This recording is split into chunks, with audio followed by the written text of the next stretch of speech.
nacionalidad Chirias, de la provincia de Morona, Santiago.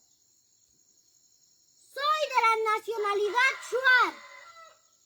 Nosotros los niños de las comunidades, en esta cuarentena y en este COVID-19 de todo el mundo, nosotros no tenemos gel desinfectante, alcohol ni mascarilla.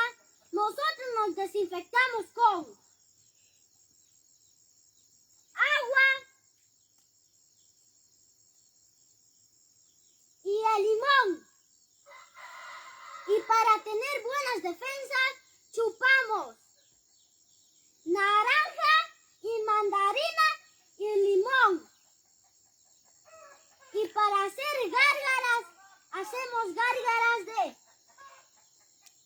jengibre, agua, sal y limón.